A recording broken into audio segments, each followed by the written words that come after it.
And what is your first thoughts when you? I mean, we were talking before, and I didn't see this outcome when we turned this thing on. But what are your initial thoughts just about the game? So let's go back to the very beginning of the game, Preston. So the game, I said, USC's have these slow starts. They really on the road. You want to get out, take the crowd out of the game, get to a situation where maybe you can change the way they want to run their offense. But USC for third week in a row gets out to a sluggish start. What are your thoughts about the beginning of the game? My thoughts about the beginning of the game is just maturity, man. I was really hoping, I thought we had two very good tests this year. One against LSU to start the season, and then that Michigan game going on into a loud, hostile environment. And I was really looking to see a lot of growth up front from the big boys up front. And I think Miller came out dialed in, super sharp, hitting everybody. But we had that drop on the first series, and then we struggled at times on defense also throughout the first half, getting off of blocks and making tackles, whether that be in the offensive line or the linebackers. I think we just kind of got a little out of whack in that first half and missed a lot of opportunities, man, that were right in our hands. Had a couple false starts, penalties that set us back. And it's tough to get out of that hole when you start early like that. So, this year we've had a good second half team, but it's not always going to work like that. Not always going to work. Got to make the most out of your opportunities when you have them. So I think. Yeah, I agree, Preston. You give opportunities to teams. Hey, let's say this is the same team that fought back and really should have had an opportunity against Michigan. They got jobbed out of that onside kick. So I'm sure that they had a lot to fight. They probably came in this game pretty pissed off. They had, I don't know why on earth they're I guess they're on the field. That's fine. Maybe it's a Minnesota thing, but they had opportunities in this game. But if you let teams stick around, I guess especially a team like Minnesota who showed last week that they can upset teams, and really they should have had that opportunity. They were coming on strong, big comeback in the second half against the Wolverines. A crazy bad call on that onside kick. Otherwise, they might be looking at two really big wins in a row. But to allow a team like this, that's as resilient as they are, to stay in the game, that's the recipe to lose games. So the slow start. Let's talk about the slow start. The first, earlier in the game, we talked about that, Preston. The fact that there was a drop ball early on a crucial third down. Yeah, I think a lot of people have been a little critical of Zach Branch this year. I'm still high on Zach Branch. I truly am. I feel like he's an extraordinary weapon that, makes plays without making plays. If you can kind of catch my drift, just by the attention that he draws on a week in and week out. And my thing with Zach Branch is, I feel like he's pressing. I feel like sometimes our receivers are pressing to make catches or score touchdowns. I just hope he's having fun. Like, Zach hasn't looked like he's been having fun this year, in my personal opinion. And you can't do that, man. You can't fumble the ball. You can't throw picks if you're going to win these games on the road in the Big Ten. It's a recipe that's never going to work for this team. No matter how much talent we have, no matter how much speed we have outside, or how great the play calling is, the coaches are, you can't give up the ball and miss those easy opportunities to continue to shoot yourselves in the foot. So you got to get better. And then also, we talked earlier, and I talked to Gabe over at Trojan and CFB. USC was running the ball very well.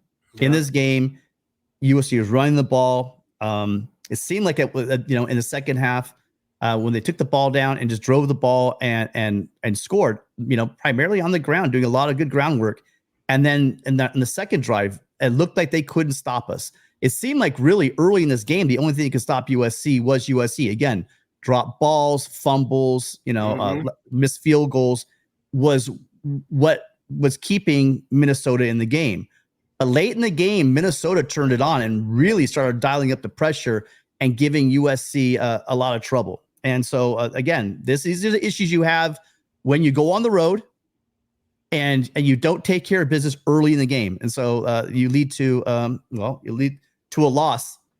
Really quickly, guys, we are going to open up the phone calls. Phone calls will be starting in probably about 15 minutes. So then into the second half, they're just showing the replay again of Miller and Moss. Miller, I mean, I'm not sure on Miller's decision making on that. He threw right into triple coverage on that last ball to Deuce. I mean, I guess if you're gonna throw it up like that to anyone, you're gonna go up to Deuce and hope he can bring that ball down. Yeah, but what is that? 4 turnovers on the game, I believe. Correct? 2 interceptions. Yeah, 2 interceptions, 1 fumble, I believe. Oh, one fumble. I'm pulling up the stats. I'm gonna try to pull some stats. So in a game like this on the road, where it's going to be a dogfight, and the biggest thing is, guys, get used to this. The number of possessions in this game. I mean, USC had one, if I'm correct, one possession in the third quarter, and then really they had 2 possessions. There's only about 7 minutes left in the second half. So when there is a premium on possessions in the game, every one of those possessions have to count. USC was crushing. All you guys out there that really make a big deal about time of possession, USC was destroying time of possession in this game as well. So, a lot of answers got to be made. And one of the biggest one has to be is why is there that lack? My question is why is there such a lack of energy early on? Let's back away from the Drano guys. I'm not sure if Matt's a Trojan fan. I'm assuming he's not. But there's no need to even start talking about firing at this point. No. I wouldn't do that. I mean, that's the thing that sucks, right? I mean, we have more total yards, but I mean, we got those 3 turnovers. Minnesota only turned the ball over 1 time. This is a great game for Woody Mark. 20 carries, 134 yards on the ground. I think Miller had a solid game. I mean, he threw 2 picks, so those were costly, obviously, but. Man, that's a tough one, man. Woody, what I like about Woody, early on, I was getting a bit frustrated with Woody. It seemed like he wasn't allowing the blocks to set up for him, just like he was kind of pressing a little bit.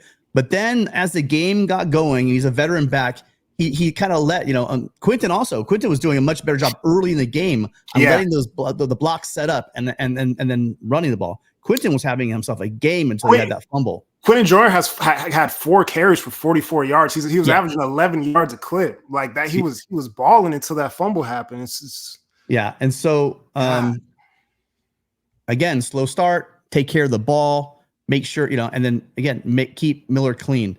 All those things really that I said kind of led to this loss because letting a team like this who's shown resiliency to come back was pretty much the downfall. So you guys go ahead, hit us up in the chat. We'd love to hear your thoughts in the chat. Also, the phone lines are open. Phone number 888-997-4539. Give us a call. Let us know what you think about the game. So we'll start off. First caller. Hello, caller.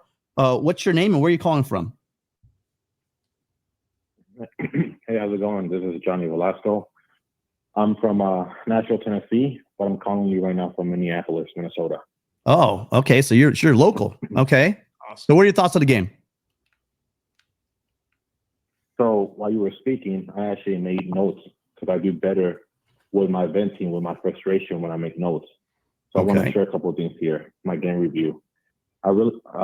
This year I went to Vegas versus LSU, then against Michigan, and now I'm sitting here in the hotel room in Minneapolis after I left the game during halftime. Yeah, you could call me a bad sportsmanship or a fake Trojan fan, but my frustration with this team is on another level. The offense is not meshing, too many drop balls. The offensive line is still having issues. Honestly, I believe that some of the wins we have is due to the defense making important stops. The second half adjustments on the defense stands out, and I believe they are the reason the offense is able to have more opportunities that they weren't able to capitalize on the initial opportunity that they had. USC is more than likely to have more than 2 losses before the season is done. Penn State and Rutgers look good, even Nebraska. I just want to see this team put a consistent 60 minutes of football on both sides of the ball and not just be a second half team. And to finish off with all that, I believe Lincoln is sometimes his worst enemy with his own calls. I believe that he has 2 above average running backs. I like to see Quentin Joyner run the ball. I feel like he's almost like an Isaiah Pacheco from the Chiefs. With every footstep, he has his purpose. He runs, he fights for that yard. So I just don't see what the team is not acknowledging, what the coaches are not acknowledging. I understand once again that we have offensive line issues, but we are so on the edge of our seats when we watch them play because we can be up and then we'll let our guard down and they'll come back. It's just back and forth. And, but yeah, that's really all I have to say about that. Yeah, no, Juan, I could hear the disappointment in your voice. I would say that I agree with you on the season. On the season, there were a lot of drop balls, but I did not catch many drop balls in this game. Now there was a very crucial one, but a game's not decided on one play.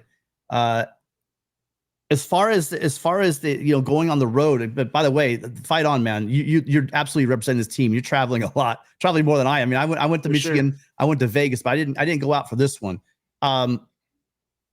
It's tough on the road. I mean, I'm not making excuses for this team whatsoever, and I'm not. And this team came out flat again. They came out flat again because they looked like they were moving the ball well, just like last week. Remember, last week they scored a touchdown on their first possession, took it right down, scored a touchdown, but that was at home. It seems like this one really, from that drop pass on, it just didn't seem like USC could really get on track. And I don't know what it's going to take, Preston, to get them to come out to start a game and to be ready to go. Because I'm going to tell you guys, even though it's at home next week against Penn State, if they come out flat like this, if they're dropping balls, if the ends are getting beat, the tackles are getting beat, constantly like they were in this game and like they were last game and the game before, it's going to be a long day for the Trojans. The Nittany Lions will be feasting on them. So, Preston, what do you think SC has to do in order to just change this momentum, this mojo about them starting games so slowly? Yeah, man, it will get ugly early if things do not get fixed. They got to do anything they can at this point to motivate the guys to really understand the sense of urgency, like to save the rest of the season. The season isn't over; it's still early on in the season. Yep. But in this conference, I mean, we could get eaten up. There's no cakewalks left from here on out. You got Washington, you got Rutgers, got Penn State, Nebraska. Your pride is on the line. And I was talking about this on Twitter earlier. Like, you got to step up, pride on the line, do it for your family, do it for the Trojans, do it for the school and this program. And you got to, make something happen, because we can't continue to play ball like this. You're not going to be able to win another game if you keep coming out like this against these teams. Yep.